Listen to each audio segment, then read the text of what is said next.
Hello, everyone. This is Shourya here, and so happy to be here and share you all what we have been doing. The talk is called Browser Detection and Response, Closing the SWG and EDR gap, Visibility Gap. So a little bit long title, but we're going to go into much more detail on what are the gaps currently with existing security setups and how exactly browser security comes into play. So, so just to give you a brief on what all things we're going to cover. We'll first talk about the use case of having browser security, how exactly it fills in, what are the different situations where you would want to have a good browser security control in place. And lastly, of course, there is no security field day unless we talk about the architecture. So we'll go into much more detail on the browser extension architecture in particular and see how we went ahead and created a product from the ground for protecting against all these kind of browser native attacks. So a little bit about me. So I'm Shourya, and I'm the principal software engineer at SquareX. My background is mainly on browser extension and browser security. I was part of the team from the very start, and we have been working together to create all this product from the ground up. Uh, I'm part of the team that architected the browser extension. Uh, a little bit of my security background. So I've presented multiple times main stage talk at DEF CON this year and last year. And I've also put up my work in Black Hat Europastel. I've also taken workshops on browser extension and malicious browser extension, particularly at Texas Cyber Summit before. So happy to be here. So before we start, I think it's important to understand a bit about the company. So SquareX started as of today, like 2.5 years back. It's founded by Vivek Ramachandran. He's basically a person who has been in the security industry for quite some time, and he has given more than 25 plus talks at DEF CON and Black Hat main stage. He's also discovered multiple zero-day vulnerabilities. He also founded a company previously called Pentester Academy, which later got acquired. He is also a part of the. He also created this company which was on wireless monitoring, which was being used by the Department of Defense. He also holds the title of Microsoft Regional Director, which is given as an honorary title only to selective security folks all over the world. And he's also currently the Black Hat Arsenal Review Board member. So if we talk about the company, so we have raised so far 30 million plus, and we had Sequoia, Peak XV, then Sid Ventures join us. So yeah, a little bit about the company and Vivek. Okay, so I think let's start off with understanding the whole notion of how endpoint as a definition is evolving. So on the left side, if you see here, this is how years back, if you look at endpoint, we would think like, right? So you have your apps, which most of them are native, right? And then you have your storage, which is like everything is local. You're using a lot of USB drives. You're saving most of your information on your machine, and most of the threats that are happening are also like on your device. So the way they are entering there in the device is probably like from the older perspective of an endpoint. Similarly, when we talk about identity, a lot about identity is mainly around what kind of users you're using inside the operating system and things like that. However, nowadays, if you look at the current scape, the definition is slightly evolving because most of the work that people are doing in the organization is shifted to the browser. In fact, I would say that some departments don't even use anything outside browser for most of the use cases. We still see people using some applications outside, probably like Outlook or Slack. But other than that, most of the work that you do is mainly on the browser. And that's how the definition is also evolving. So most of the attacks are sort of coming via the browser, and the same thing goes for all the different kind of identities as well. So when we talk about identities, we are talking about identities of the applications you're signed into. So the definition is evolving, and the attack scape is also evolving. Okay, so now why the browser is now an application platform, right? Why it is so important now? So if you look years back, browser was like a very basic, consumer piece, just like a simple software which is rendering stuff which is coming from servers. And at that point of time, it was very easy to infer all the attacks by just looking at the network traffic. But nowadays, the browser itself has become too much complicated. We have Chrome OS now, which is literally a whole operating system just written out of like Chromium code base, right?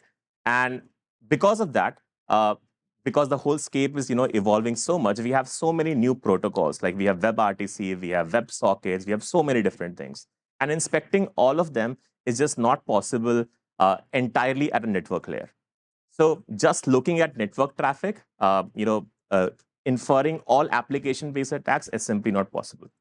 And that's the reason why the way, if you look at all the different companies, they have all evolved over time, looking at how the scape is changing. So earlier, network base was very easy to infer. So that's how the company started. And at the current time, because of the way there are so many complex things happening and dying within the browser, it's important to also have something within the browser to look at these things. So, these are just a couple of companies who were targeted. These are all picked up from news articles around.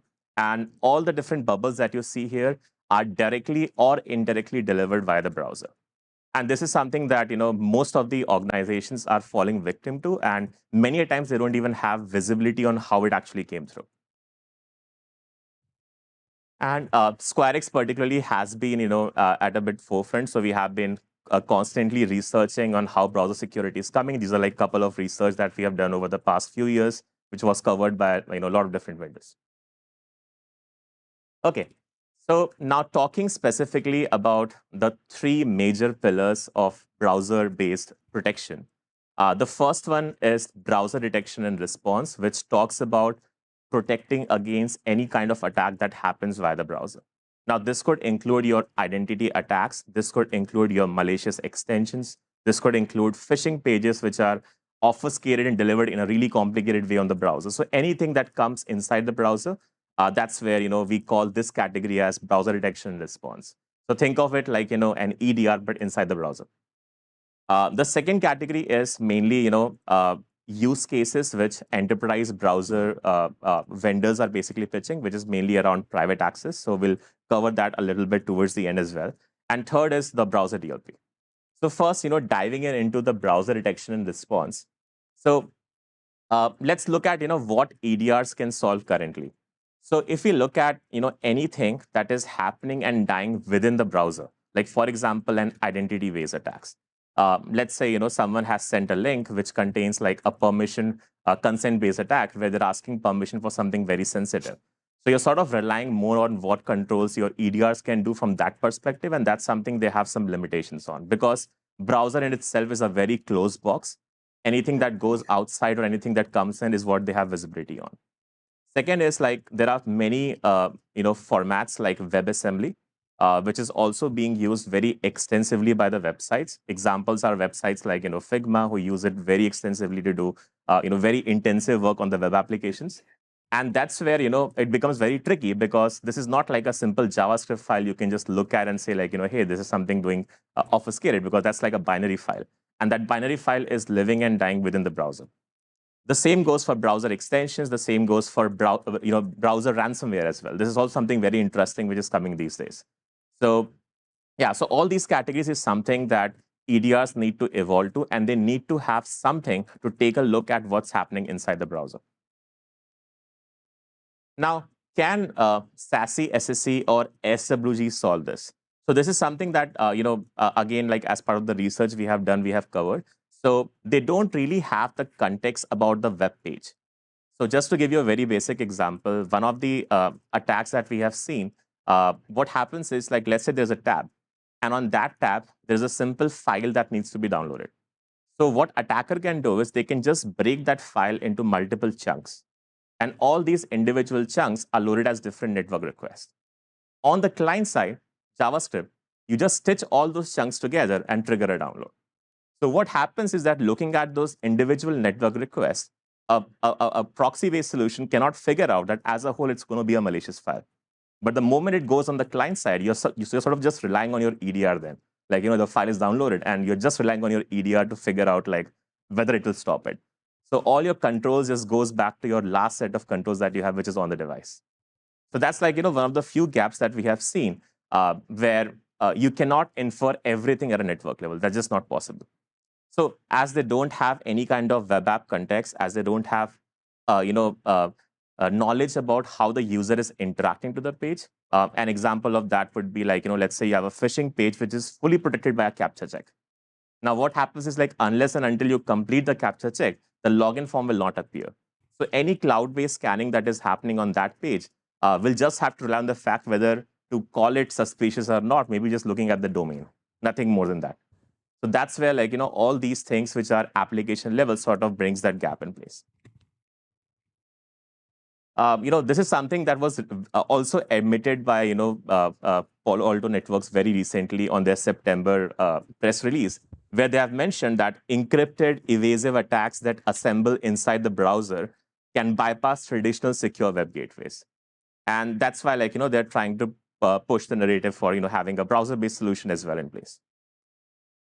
And this is something that we covered, last year at DEF CON main stage, where we presented the last mile reassembly attacks, which are basically different ways of assembling these files or phishing pages right on a browser side, bypassing all the traditional secure web gateway controls.